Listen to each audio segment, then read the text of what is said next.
very much for coming to the first Flipper Twilight seminar for the year. I thought we'd get started because there's quite a number of people who are attending this tonight via webinar. So the people who are still on their way can mosey on in as they come. It's with great pleasure that I introduce Joe Box from Grant Thornton. He's been very kind to host us tonight and also to agree to speak to us on the good, the bad and the ugly of valuations and dealing with the inherent uncertainty that we sometimes face. That music, where's that coming from?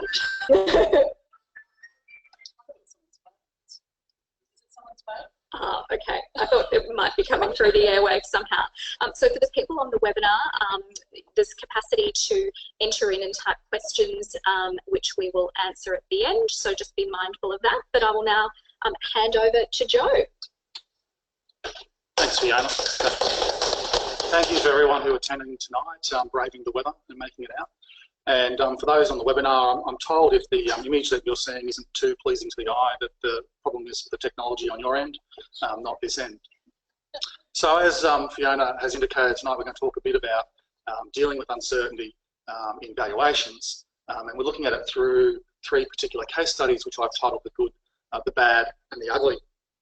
Uncertainty can come in many forms and can obviously impact a valuation in many different ways. The type of uncertainty that we can sort of encounter, from economic uncertainty to regulatory uncertainty, financial performance of the business could be uncertain, we're not too sure where it's heading, ownership interest can be uncertain. What are the relative rights and responsibilities and entitlements attached to a set of ownership rights? As well as, at the moment in particular, I think we're seeing a lot of different industries, aspects of technological change. How are all these issues can impact upon a business, and to the extent that they have an unknown or their impact is uncertain, the issue that arises as to how to address that underlying uncertainty so that the valuation opinion can be or can remain both robust and reasonable and understandable to all the parties involved. Added this slide as a bit of a more out of interest than anything else. This is a slide that we use to talk to our private clients about where their business might be in the current sort of cycle of their performance. It highlights that the value of a business can change as time goes on, as well as the underlying financial performance and how it sort of impacts. It breaks down to a number of key areas. We've got the startup, which is a bit self-explanatory. The survival is a recognition, it's a stage that recognises in those first couple of years that the business's operations, fortunes can go up and down, and quite frequently, and the continuation of that business is by no means guaranteed. If a business is able to transition through that survival stage, it's quite often sort of reaches a fork in the road where it may well stabilise earnings, or if it can particularly execute a strategy well, it might enter into a period of growth, and if not hypergrowth. And the slide tries to show that, depending upon where the business is in terms of its growth profile and its fortunes, that it will have a positive or negative impact upon value. And as you can imagine from that slide, having a look at it, that there'd be particular issues of uncertainty that would be impacting upon the business through that survival stage. And then when it comes to that fork in the road, whether it's going to continue as a stable business and generate earnings in a stable way, or whether it's actually going to start growing strongly or not, whether that is an outcome that happens or not, could be something that's also uncertain. So if we move on to the case studies, the first one I'm looking at is car dealerships.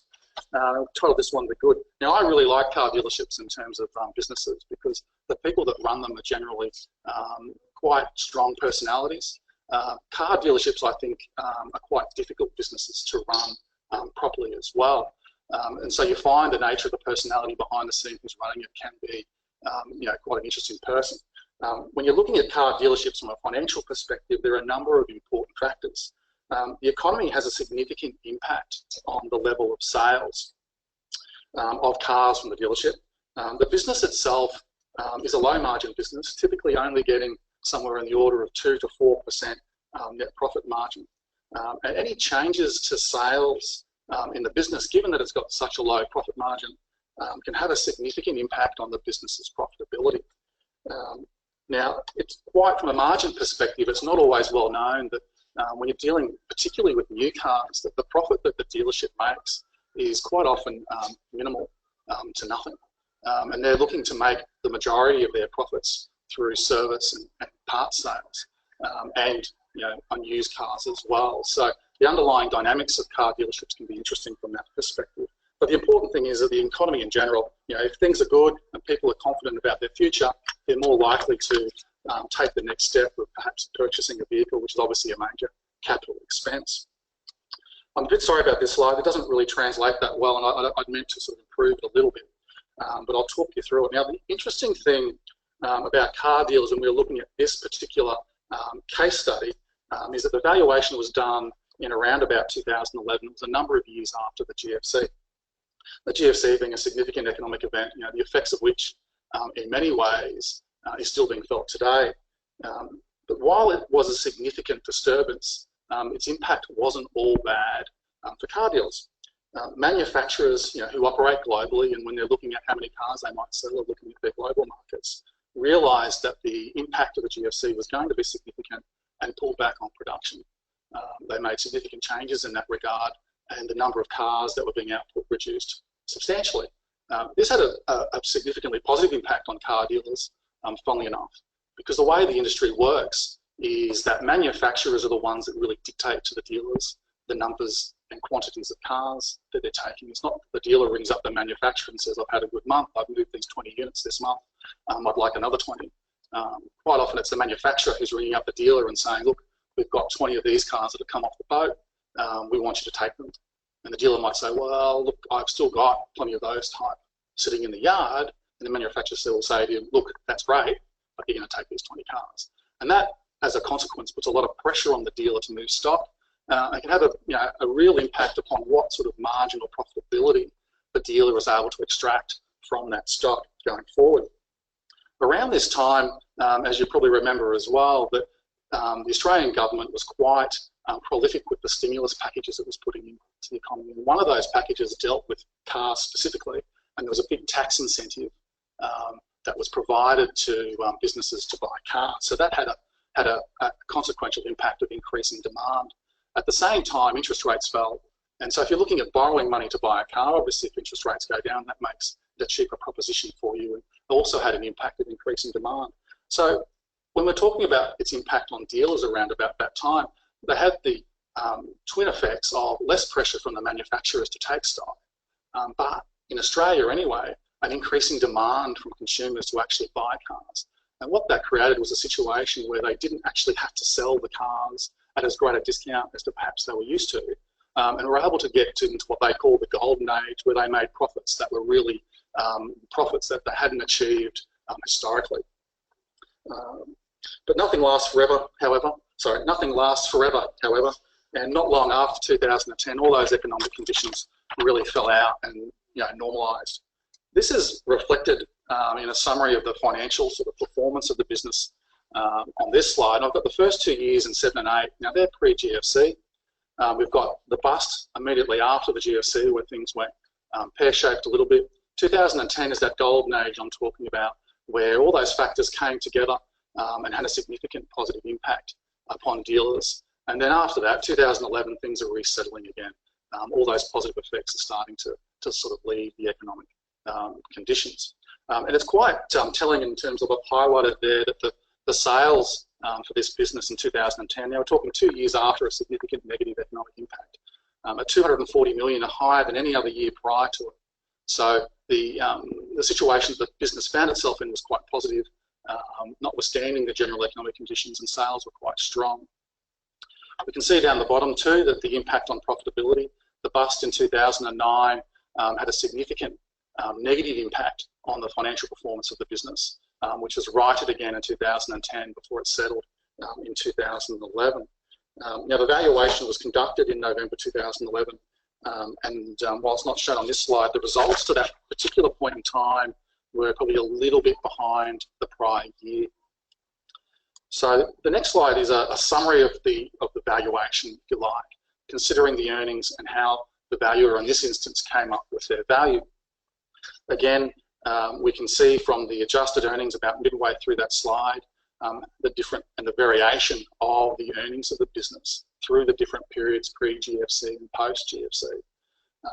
And look, the valuer would have been in a bit of a quandary. How relevant they'd be asking themselves is the 2007 and 2008 years, given that we've moved beyond the economic conditions that existed at that particular point in time and things were a lot more uncertain. 2009, there was a significant fall in profitability. 2010, we know there was a boom, we know why. The conditions that caused it were unlikely to be repeated anytime soon. So how much reliance can be placed upon those figures? 2011 is down on 2010, but it's better than 2009.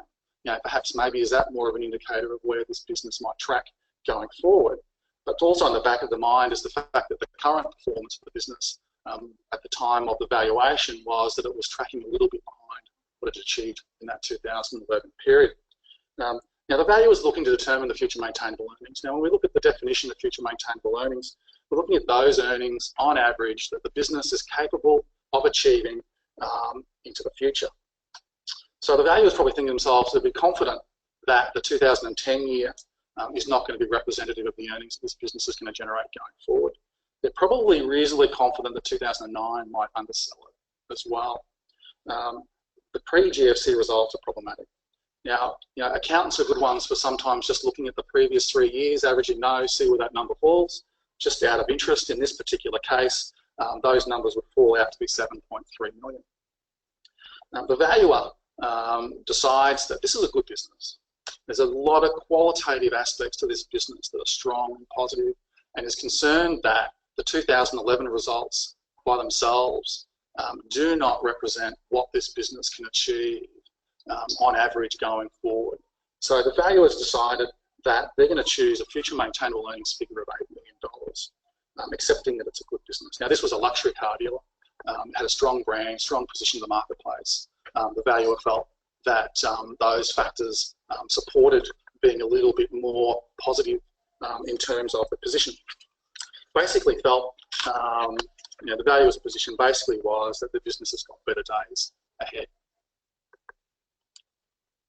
So as you can imagine, actually, and the one other thing I'll say on terms of this slide is that you can see towards the bottom there that there's a multiple of about 4.75 has been applied to the earnings to determine value. Now that's a reasonably strong multiple. It was appropriate for this type of business. But as you can imagine, that if there's a $500,000 swing in earnings, that has quite a significant impact on value. You'd be looking at a $2.5 million impact on value with a multiple like that. So, small variations in earnings can have, in this particular case study, a significant impact on the end result. So getting it right from that perspective is obviously important. Now, the business owner spouse, as you might imagine, had some issues with these calculations. They felt that too much comfort was received by the valuer with respect to the 2010 results, and that was influencing them too much. And was really concerned about how the current performance of the business was tracking, and felt not enough weight was placed upon that, in that currently the business was tracking behind schedule. So as you can imagine, there's quite a lot of pressure that was being placed upon the expert in relation to their future maintainable earnings. The single expert's position was that they'd appropriately considered the different potential performance that this business could achieve. While they had considered 2010, the chosen future maintainable earnings of 8 was 25% less than that particularly significant year of performance, and felt that that 25% reduction was not an insignificant reduction when considering the business's earnings. And if the 2009 being the bust and 2010 being the boom years was ignored, and the remaining 3 years were averaged, notwithstanding the relative perhaps issues with that particular logic, the average of those 3 remaining years was not too dissimilar from the $8 million that was ultimately chosen by the expert as being appropriate. Now, as with some family law matters, I'm sure you're probably used to, the matter drags on, time drags on. There's no quick and easy resolution to proceedings. And throughout the balance of that 2012 year, there was many going backwards and forwards with the valuer with respect to what the current performance of that business was. and why they should reconsider the position that they've taken with respect to the earnings. Now, in the end, the 2012 results, when it was come to be looked at in around about August, the 2012 results miraculously ended up being very similar to what the expert had chosen of $8 million. Now, whether that was good fortune or just the nature of how it all worked out, it really left the business owner spouse with very little room to manoeuvre in terms of the business had actually delivered a result that was in line with what the expert had considered it was capable of achieving. Now, the interesting part of this was that through that period of 2012, when the pressure was sort of being exerted on the expert in relation to the earnings, the expert had some concerns around the financial information that was being provided. Now, this is a big business. If you go back to the previous slide, you can see it's turning over $200 million. It's not a small business. It's got a significant finance function. The financial records it's capable of generating are good financial records. But the nature of this business itself meant that income could often be quite lumpy, that things didn't necessarily happen evenly throughout the year. And so while at different times through the year, performance looked like it was tracking behind the previous year, that in itself wasn't indicative of where the real performance of the business was at. Now, the key issues I think that comes out of this case study from a solicitor's perspective, I think, is that the passage of time after the initial report by the expert can be quite helpful in terms of providing a bit of clarity around what those earnings, in this case, are going to look like, and how is the business performing in a current situation. So that the passage of some time can actually provide greater clarity as to what the real situation is. I think regardless of whether you're acting for the business owner spouse or the non-business owner spouse in this instance, you'd be really concerned from the client's perspective as to where that business was tracking through that period of time. And I think you'd want to ensure that there was some protocol for the passage of information, financial information, out to all the parties from the business so that they could keep tabs on what was happening. Now, sometimes the complex businesses, as I was saying, month-to-month accounts, while they can be indicative of how it's going, can sometimes not necessarily present the true picture. And it sort of comes to the last point, I think, that can often be relevant, is that when you're proceeding to a resolution phase on a matter, and there's some uncertainty around what the expert's opinion is, and whether the parties should accept it, and there's some concern by one or both parties as to whether it reflects the current situation of the business. Providing the expert with some time to consider their position with respect to that new information, I think, is an important aspect of it. Now, I realise sometimes with the speed of what happens and that sometimes the information is not necessarily available until the last minute. I think you're doing your client and the matter a disservice, as well as probably the expert, if they're not able to take the time to consider that fresh information and come back to you on a reasonable basis and a considered basis as to how it might impact upon their assessment and their opinion. In this particular matter, there was concern by the expert in relation to what those financials were saying, and they had a list of questions that they were concerned about. It really revolved around bonuses with motor vehicle dealers. They're quite lumpy, and there was some concern that the financials didn't really reflect the true situation with those bonuses, and that's why the earnings were tracking behind. And that's ultimately one of the reasons why, when I looked at it at the end of the year, the full year's results, the earnings were much more in line with what the expectations of the valuer were. So in this case, the valuer had some time, because we were tracking it over a period of time, to ask those questions and do those investigations. But quite often my experience is that parties will be heading to trial or mediation next week, and you're given this information a few days beforehand, and you're asked to really reconsider your position. And it leaves you very little time to be able to ask the questions and go through a process to, maybe to get full level of comfort with what that information is actually saying to you. So I think you can sometimes get an answer that may well not be reflective of what could be the real situation. Second case study, which I call the bad, revolves around the energy industry. This one, from my perspective, was really interesting because of the nature of the personalities involved. The husband was a highly experienced mathematician, also had significant IT skills. He saw an opportunity in the electricity market in 2009 between how the electricity providers service small businesses compared to large businesses, and was able to engineer a situation where he could allow small businesses to tap into the rates and charges that were provided to large businesses, and so reduce those small businesses their electricity costs. And he would charge his client a commission for all the electricity or the cost that was saved to them, and he would take a portion of that saving as his income. He used his skills to write sort of bespoke IT systems that allowed him to deliver those sort of services. But the nature of the industry was one that the government couldn't help itself and constantly feels the need to meddle in the framework in which that business existed. Background of the business was sort of long and complicated. I don't know if you've ever dealt with engineers, but they always like to explain the situation that they're currently going through. In this particular case, the business owner's spouse produced a 200-page manifesto in relation to the issues that were affecting his business. And while it was quite useful from an information perspective and a background perspective, the clarity that that document provided wasn't the best, and actually created probably more difficulties in some respects than a lack of information. Now, as I said, the business started off by using a sort of a market arbitrage model to work out how to save clients electricity costs and take a percentage of that saving as a fee. And what happened after that was the government decided to move all small businesses into the same market the large businesses operated. So that whole opportunity just disappeared. There was no longer any opportunity for this business to offer those market arbitrage sort of services.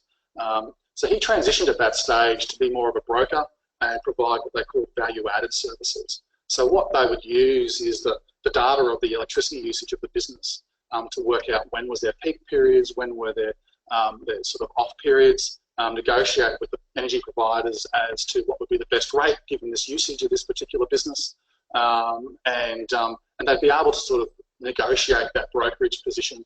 To give you an example, a business might have a particular peak usage of electricity in the morning, and the provider might have some overcapacity in the morning as opposed to the afternoon, or be willing to offer a cheaper rate if that business could use that that capacity in the morning. So the ability to sort of use that data, manipulate it, and demonstrate how it would work, he'd be able to negotiate a better position, and he'd charge his clients like a monthly ongoing fee to be able to provide those services to.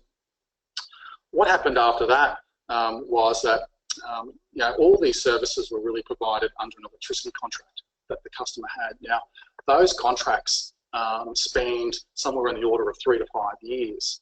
So notwithstanding the market had changed in terms of the services that we could offer, those old contracts are still running out. And the market arbitrage model, notwithstanding it finished up at the beginning of 2012, there were contracts that were still running from that period that were delivering that commission-based income to the business. So it was muddying the waters in terms of he could no longer offer that product, but pre-existing product that he'd already sold under a contract was still running out and was still generating revenue for the business. So what happened next was that the people that he'd signed up initially to these contracts, the contracts were coming up for renewal. And he needed to, he'd never gone through this before in terms of having a significant number of clients coming up to a renewal process, and he didn't have the staff or the resources in his business to talk to his clients and secure that retention. And he was concerned that if he wasn't talking sufficiently to his clients, they weren't going to renew the service with him. He wasn't able to explain the new services that he was offering and the benefit that he provided to them, and he was losing his customers. So he had to re-gear up his labour force, if you like, and provide more resources so they could get across all his clients and properly explain what the current situation was for the business. So that changed his cost structure. So we've gone from a situation where the business generated revenue under one system to begin with. That system changed and he had to generate his revenue a different way going forward, to his labour cost structure is now increasing significantly because he's trying to retain his customers and providing a service or doing an activity that the business hasn't had to do before. And then not long after that, a couple of years into that, the market changed again in that the energy providers were seeing the service that he was providing and the revenue that he was generating and decided to look to that. So they thought that they would cut him out of the process and approach his clients directly because they're parties to the energy contract. They know when the energy contract's up. They were quite, I guess, aggressive in terms of trying to cut him out of that process and approach the clients directly and take that revenue for themselves, because they themselves were under pressure that their profits that they were generating and delivering back to their stakeholders weren't sufficient. So a lot of pressure has been placed upon them to find new sources of revenue. So that's how they decide to do it. And then just in terms of to just make it even that more unclear and complicated in terms of what was this business dealing with and the situation it was in, the government had announced, as announced in November 2015, that there'd be a new market participant that would deal with how data was shared with the electricity providers and customers and similar businesses to what was subject to this valuation. But the government only announced that it would start from, I think it's December this year, December 2017. It's provided no details around the framework as to how that participant will be active in the market, provided no details of how people can approach it to obtain the data, the cost structure, that sort of stuff. So there was some real concern. I think in family law sometimes it's hard to sift what's the real concern and what's the made-up concern, because we're in the situation where we want to derive a result. There was some real concern around whether this business would actually be able to sustain and keep going past December 2017. So as you can see, there's a lot of complexity in terms of what's actually going on. So you take all that information in terms of how, I guess, the environment that the business is operating, and we summarise that against the financial performance of the business.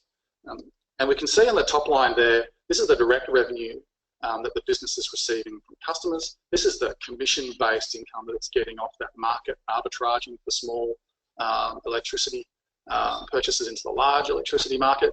And you can see it's quite strong in the early years. And as the contracts roll off, and particularly after 2013, that they can no longer offer this as a product, you can see that the income starts to fall away. And by 2016, it's negligible. The meter revenue and the indirect customer income, this is where the value-added services, the income that was coming in from that. And you can see it doesn't really kick off until about the 2013 year, and has grown quite strongly from that period of time. Now, when you look at the revenue that the business has received for the majority of that time, the preceding 5 years, notwithstanding all the changes that are going on in this business, notwithstanding products are being changed, old products can no longer be sold, new products have to be developed. The overall level of revenue that the business is generating hasn't changed substantially in that period of time. It gives the indication that there's some level of stability with revenues that aren't actually there, and looks relatively static in terms of what it's achieving, except for the last year, which is a 9-month period of time. And when you look at the revenue, the total revenue in that period, just under 2 million, there's some indication at that March 2016 period that, look, there might be some growth that's being achieved in this business.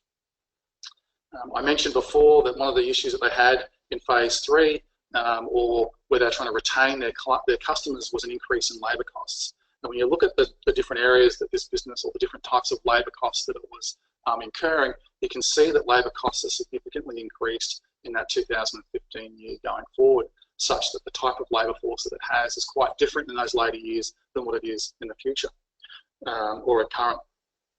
And just from just a complete step back, let's look at what we're looking at. When we look at the profit of the business in the last line there, it's not a business that's really generating, after all the things that we've talked about, much money. It's had one good year in 2013, but other than that particular year, it's quite marginal in terms of an operation. So, in terms of the current state of the business, so the situation confronting the valuer is that there's larger participants in the market, being the energy providers, that are aggressively targeting their clients, and there's some concerns about how many clients are going to be able to retain and those future revenues. There's a lack of transparency about what the future revenues are going to be, because we've got this significant change to the marketplace, which is happening in December 2017, so we don't really know. There's a lack of regulatory uncertainty. We know there's new participants coming in, but we've got no idea of how it's going to impact on the market in the short term. Look, and the business owner spouse is doing their best in terms of dealing with all these factors, and is taking a positive steps to keep the business going. I think that's an important perspective. When a valuer is looking at the business, quite often, you get the song, woe, the tale of woe, that things are bad, they've never been so bad, I don't know whether I'm going to be able to keep the doors open. And you sort of ask the question, well, what's the plan? What's that trigger event that causes you to close the doors? What are you looking for? What's that event? And then, there's an inability to articulate what that might actually look like. Well, if I have to pay my X too much money, that'll be a good event for why I have to close the business. So, actually they don't say that, but that's really the thrust of what they're saying. But, it's looking beyond, that tale of woe, I guess, and what they're saying, and trying to understand from them really what is driving them in terms of how they operate their business. And in this case, the husband had concerns, but you could see from his actions that he was positively working to try and keep the whole thing moving. So given the changes that are in this business and the uncertainty around the long-term sustainability, even if it is just one person's view, there's some conjecture over whether future maintainable earnings that we applied in the previous case study, whether even that as a methodology should be considered in its entirety. Now, if we go back to looking at what the definition of future maintainable earnings were, it's those earnings that the business is capable of achieving, on average into the future. But the reality is, at the time that we're looking at this, we didn't really know. The valuers don't know what that true situation is. So how do you deal with that type of situation? I throw that up there because when the valuers, and there was a single expert valuer for the parties, and the wife had her own expert, I think they acknowledged there were some issues in the future, but they decided to apply a capitalisation future maintainable earnings approach anyway. And look, largely the two experts agreed on the majority of the issues in relation to income and expenses and how this business was going. They agreed significantly so, such that there are only really, at the end of the day, two particular areas that they disagreed. One was in relation to sales. The wife's expert felt that the income of this business was increasing and there would be a bump in that income, and that needed to be reflected when looking at the earnings. The wife's expert also felt that the labour costs in this business had peaked and that they would fall away, and that there would be a reduction in labour costs going forward. So it's quite the unusual situation when you think about it from a common sense perspective, is that we're going to experience increasing revenue in a situation where we're slashing out or reducing our labour force. It's not very usual, I think, from that perspective, that you'd find those two things going hand in hand. Perhaps if you're removing people and replacing them with computers, you might be able to achieve that. The other thing that strikes me in terms of when you look at this situation is the two adjustments that are made proportionally are massive. They have a significant impact upon what your end answer is. In fact, from the wife's expert perspective, all the earnings in this business come from those two adjustments. And flows through to the ultimate value that's been decided, about $2.5 million. So that all of a sudden we're in a situation where the wife's expert saying the value of this business is $2.5 million, and a single expert is saying it's effectively worth nothing. So it's a massive variance. You can think from your perspective, your client's going to have a hard time digesting the extent of that variance, and how do you sort of enter into a resolution phase when you've got that extent of disagreement. All the goodwill in this business, as I said, relates to those two adjustments. So I think regardless of which party you'd be acting for in this case, if this came across your desk and was the situation for your client, you'd be really sort of interested as to how those two adjustments stack up and how realistic is the extent of those, how much they're going to stand up to some level of scrutiny, I guess. So this matter went off to mediation, but it couldn't settle at the first mediation because of the extent of the issues that were involved. Now, I think the takeaways that I get from this case study that I'd like to share is that I think when the report comes across your desk, I appreciate that you're not accountants, you're lawyers, you rely upon some legal advice. I think to the junior practitioners, I can only recommend that you read as many of the reports that come across your desk, because I think over a period of time you gain a greater understanding of what's going on. You get exposure to a number of different types of businesses by reading the reports, and you gain and develop a level of understanding from that. But putting that to one side, I think one of the key things to look at, do the earnings of the business, in reality, how do they compare to those earnings that are part of the valuation? Now, when we go back and we look here, that the wife's expert saying that the earnings of this business is $800,000. Now, go back to the slide, we're looking at this is what the earnings of this business has been able to achieve in the last 5 or 6 years. It's never achieved $800,000. It's not even, it's never come close to achieving $800,000. So your concern would be, if you're, regardless of which party I think you're acting for, is like, how realistic is that number? It may well be spot on, but it's worthy of some comment, critique, discussion, scrutiny as to how do we get from this situation where this business in history hasn't achieved much, but now we're saying it's going to achieve $800,000, not just in 1 year, but we're saying on average in each year going forward, to come up to a situation where we should pay, or someone might want to pay $2.5 million for it. The other important aspect, I think, is, which I guess I just alluded to, is that when you're using an FME approach, you're saying those earnings are effectively being generated into perpetuity. And in these circumstances, what sort of level of confidence could you have that the factual circumstances, given all that uncertainty, that that's an appropriate approach? So that may well be a question that would come up that you might want to put to someone in relation to that type of approach. In this particular example, the single expert felt that regardless of whether the issue about the earnings continuing into the future or not, whichever way that answer fell, it was irrelevant because they came up with a loss.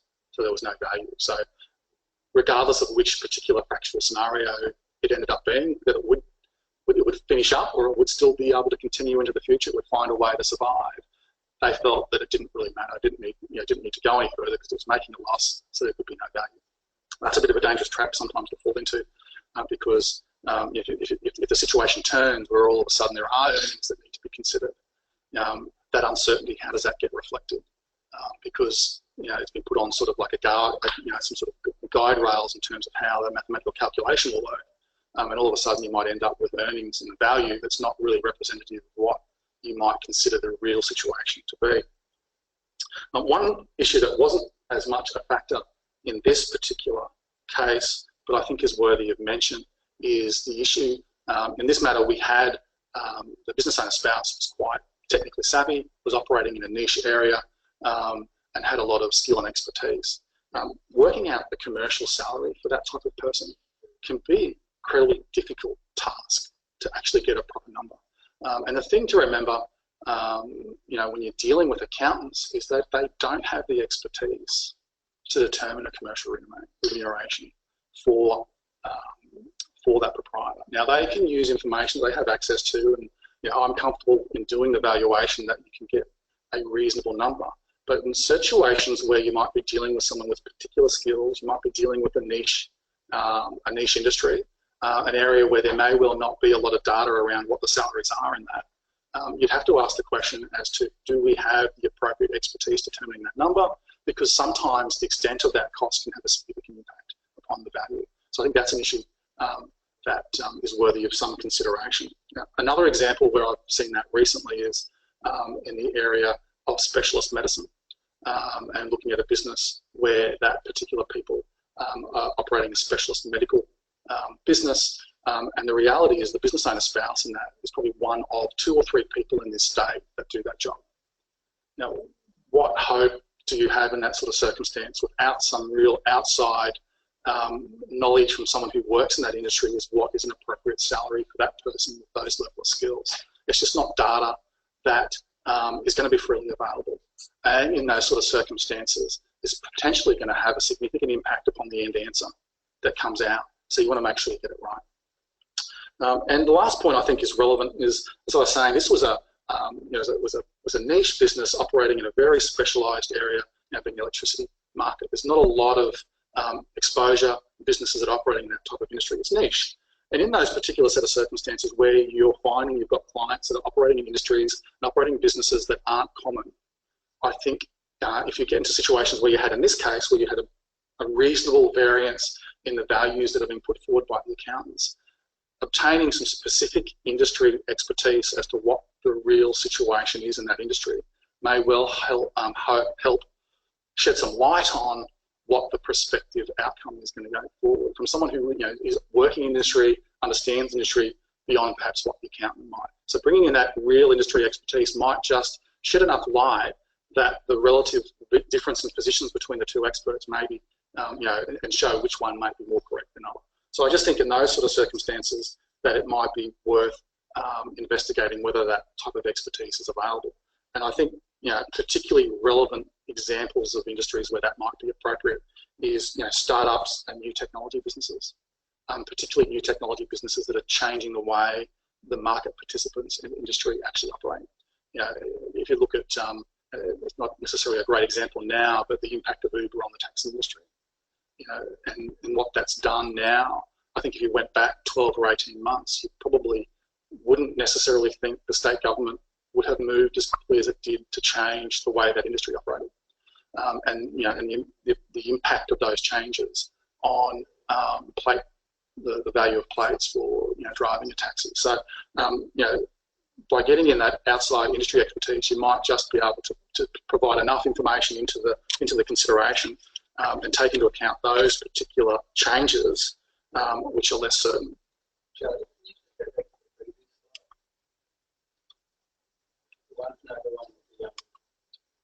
Labour costs.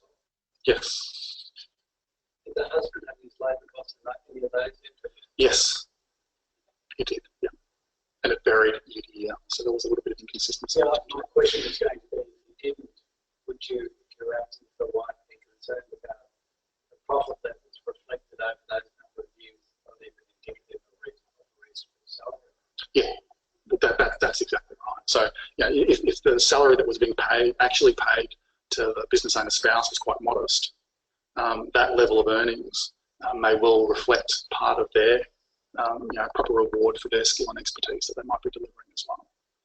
It's just a difficult task in some of these niche businesses to get right. It's something I think that gets glossed over a little bit because we're getting to the answer, and it's a bit specific, but I think it's something that can have a significant impact on the end answer and is worth spending time on in certain instances to make sure you get it right. Particularly in those circumstances, like I'm saying, is that the person has this particular skills and expertise that isn't common.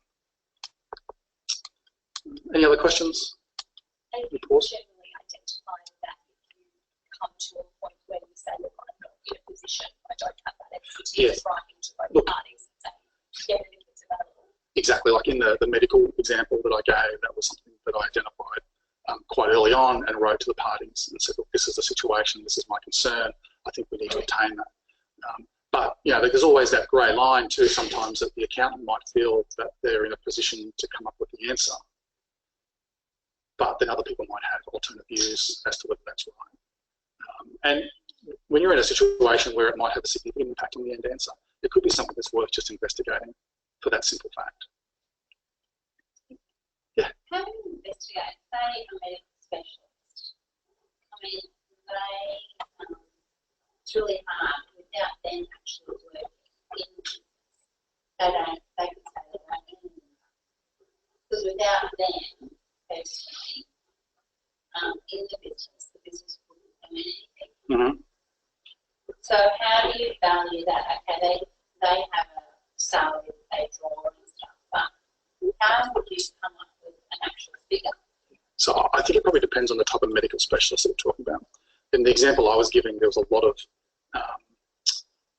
technicians and specialists that sat underneath the head person, if you like, that had varying degrees of skill and expertise that are delivering valuable services for which the business achieved revenues. So in that type of situation, that's why the business has a value. I think in the situation that you might be alluding to, which might be more the specialist medical practitioner where they have a room up at Spring Hill here or at the hospital, all their patients are coming via referral. They don't really market except to the doctors. They have no ongoing relationship with patients, and their income, as significant as it often is it's really entirely the result of their own labours. That's quite a different situation, and there's a lot of case law on that says that's personal goodwill, and that's not a business that has a value of itself. So to cut to the end sort of answer, that would be, it's reward for their efforts and their labour, and you take off the commercial worth of their earnings, and you're not left with anything that you would attach to the business. And there's a lot of, not to progress too far off topic, because if you let me, I will keep going on and on. that you know, there's areas along those two spectrums where different businesses will fall. And I'll just finish off before I go to John, is that you know, a lot of those specialist medical practitioners are changing. The nature of the way that they've operated historically is evolving, and a lot of them are coming together now and operating more in a business type manner than what perhaps they have historically operated as just solo entities doing what they do. Sorry.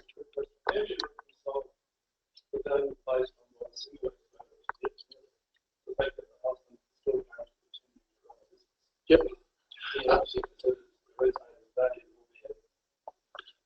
Exactly, and that's always an interesting question, isn't it? Is that, you know, how much effort and do you put into the business?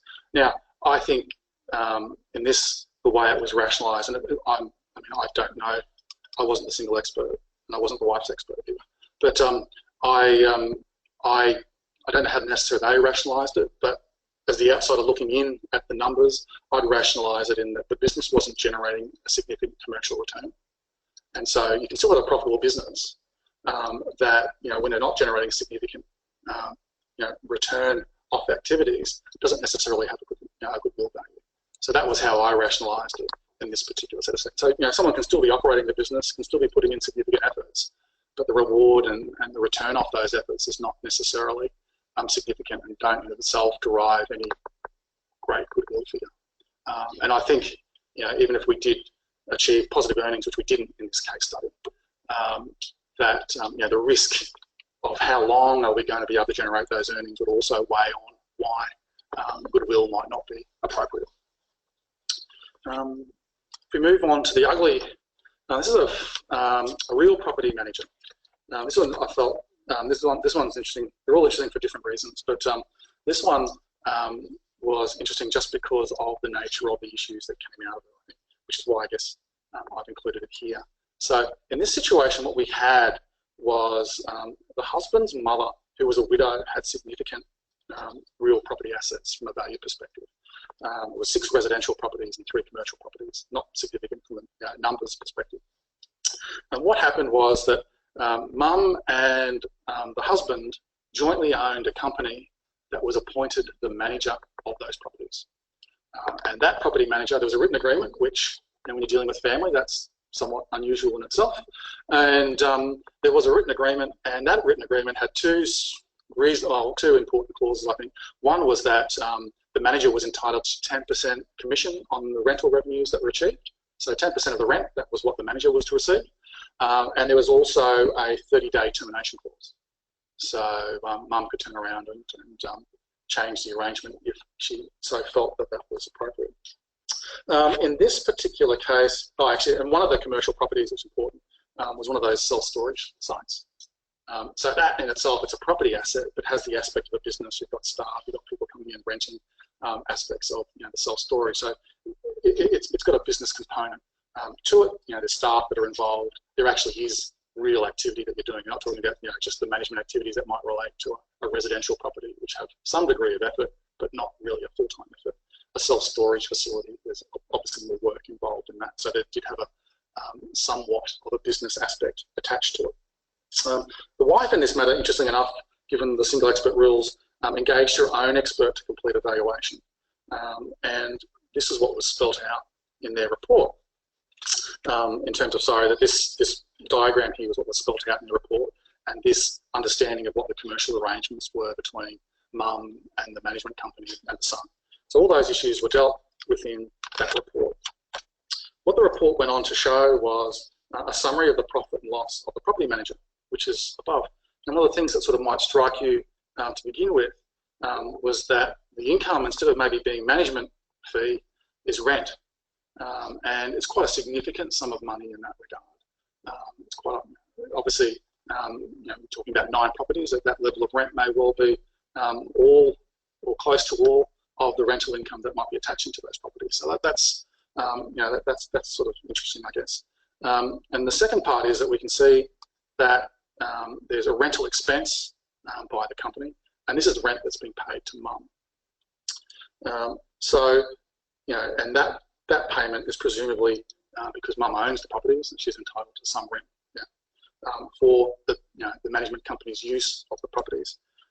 these financial statements at the end of the day are reflecting I guess a leaseholder type arrangement, that they're leasing the properties from mum and then renting out the properties to third parties. What the nature of the commercial arrangements that the financial statements are reflecting are at odds with what the commercial documents were suggesting was the arrangement between mum and the property management company, or mum and son. Now, the valuation, which this is a summary, and it'll be familiar to anyone who's looked at future maintainable earnings calculations in a valuation report. This ran straight off the financial accounts. And as such, I was saying, was assuming that the manager of the business had control and ownership over all the rental income that's been generated by the properties. Now, I should probably mention that with that rent, was the last one I didn't mention, is that you can see that the rent that's paid to mum changes over time. The quick amongst you could probably hazard a guess as to where separation might have occurred. Somewhere maybe between 2011 and 2012 there. And so the wife's expert, when they did the valuation, looking at the earnings that this company is generating, they did their own assessment of what was an appropriate level of rent. The expert made a point that the rent that was being paid to mum had changed since separation, and adjusted it back to what had been paid historically, on the basis that the historical arrangements truly reflect what should be the real arrangements when looking at this business. So it normalised it with respect to past practice. But there was no agreement. We went through the commercial agreement. It's a management agreement, 10% of rents. There's no agreement between mum and son in relation to what those rents would be in the arrangement the financial accounts dictate. There's no lease. There's no lease document. There's no indication of what those rents, what should be. So the key question, perhaps, that could have been asked is, what should the rent be? Not this is what was paid and let's adjust it back to what we did historically. Maybe perhaps the better question would be, well, what really should be a rent that should be payable to mum in these circumstances? This is then compounded by not considering the issue as well as to whether an accountant is the right person to determine whether the rent that should be payable on those properties is the appropriate expert to make that determination. There is a general lack of recognition that what the accounts represent is not what's outlined in the commercial agreements between all the parties. So take the earnings that are in that assessment, applies a cap rate, comes up with a value of the business of essentially $2 million and $2 million of goodwill. Now, I guess if you're reading the report, you might take yourself back to the beginning and consider yourself, well, what is the commercial arrangements that exist here? And they are that we've got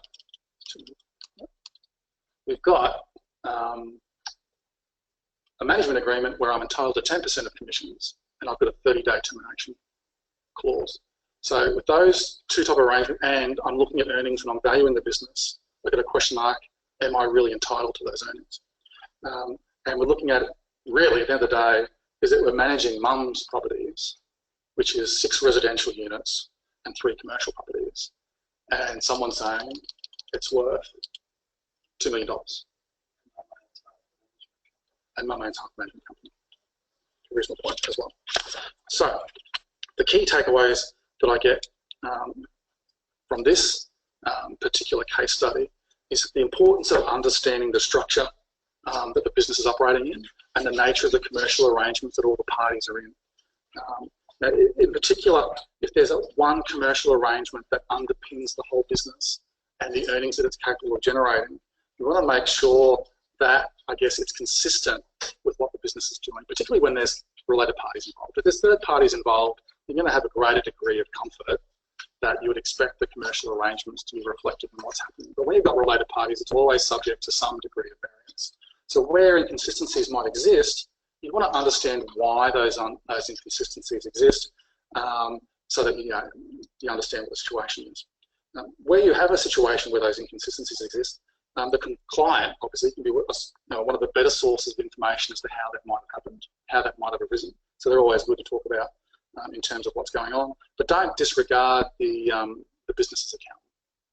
You know, they may well be aligned with one party, but they still are sort of custodian, if you like, of a lot of the history that relates to the operations of that business, and you know, would be a primary source as to why those inconsistencies might exist. You know, when you're presented with such complex, I wouldn't, in all cases, necessarily just leave it to the expert to sort out the inconsistencies and, you know, take an approach of hope that they get it right. You know, more often than not, I think they will get it right, but I don't think, you know, particularly when you're looking at sort of circumstances like this, you know, if you can gather your own evidence and document what really is the situation and prepare that yourself, you can provide that to the single expert so that they can consider it as part of the process of doing their own report. In other words, you know, you and the client take some responsibility for the end output as well, I guess. With future maintainable earnings calculations, notwithstanding they often look simple, understanding the underlying complexity of the item. Similarly to the second case study, where there's an adjustment in there that has a massive impact or is disproportionate to every other item that's in there, I think you have to ask yourself a question: why is that adjustment being made? What does it relate to? And if it's of a particular specialised nature, is the person who's making that adjustment, do they have the expertise to actually make the right adjustment? So not just sort of blowing through that part of the report, you know, just having a look at how it's made up and the relative components that exist. And the last thing I think that's always important, and it's something that I think that you can do with some level of confidence, is look at the reasonableness of the answer. You know, in this case, I think, you know, it's the case studies designed in some respects to show that, is that you have to ask yourself the question: son is managing mum's 6 residential properties and 3 commercial properties, and someone's saying it's going to be worth $2 million. A third party is going to come in, pay $2 million for an agreement where you have a 30-day termination period. When you sum it up like that and boil it down to those very basic concepts, I don't think there's too many people who would nod and say, yeah, that's about right. You know, I'm not saying that, you know, you just leap to the automatic conclusion that it's necessarily wrong, but it's worthy of, you know, it identifies a set of circumstances where it's worthy to ask questions. That perhaps there could be some issues here that need to be investigated a little bit further. Now, where it ultimately ended up on the first column is where the valuation of all the respective interests, including the management rights, where it started off. So it was about 3.7 was the value that was placed upon it. Once the issue of the commercial rent was addressed, that number fell from 3.7 to $400,000. So looking at that issue, just that one issue, and looking at the commerciality of it, had a massive impact upon how that value of that group was ultimately determined, and brought the number back to something that looked perhaps a little bit more, you know, would pass that reasonableness consideration. Questions? That's a lot to take in a relatively short period of time, but I kept to an hour, which is not what I ordinarily do. So I think there's a round of applause for me for that. No, thank you.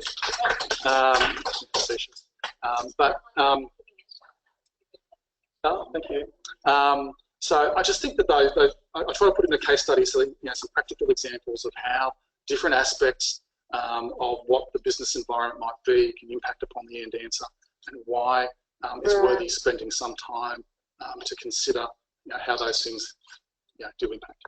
Joe, you mentioned earlier that digital disruption, I guess, and changing technology and that type of thing, potential issues to watch out for. Given the different type of businesses you see, are there any other categories of business that you think we should be on the watch out for in terms of uncertainty or change when we're coming across them? I think it's always good to know where the economy is currently at, because that tells you where perhaps some of the pressure points are going to be, whether it's positive or negative. If you're going to, you know, take a more pessimistic view on certain things, you'd be saying construction at the moment, and everything that relates to construction may well be up for some tough times. Seen some interesting graphs about the number of unit development or units that are, you know, going to come onto the market in the next 5 years. It's truly terrifying, that number, when you look at what the relative level of demand for units are on an annual basis. It's completely disproportionate.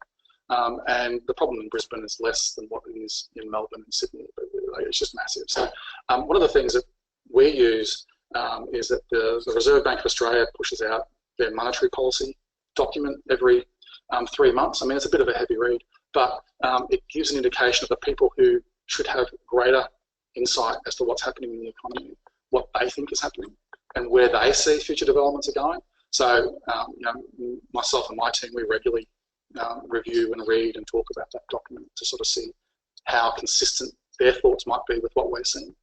But yeah, construction and building, I think, is you know, potentially subject. The difficulty we're all having in place is hearing dates are so far out now that your valuation from mediation through until a trial could be a vastly different economic environment. Exactly right. Exactly right. Yeah, things can change so quickly, you know, and how do you deal with that from a client management expectations perspective and delivering outcomes to your client? Don't have a good answer on that one, sorry. Are there any other questions for Joe before we finish up tonight? Are there any on the webinar, Harold? No? Could you please join me with thanking Joe?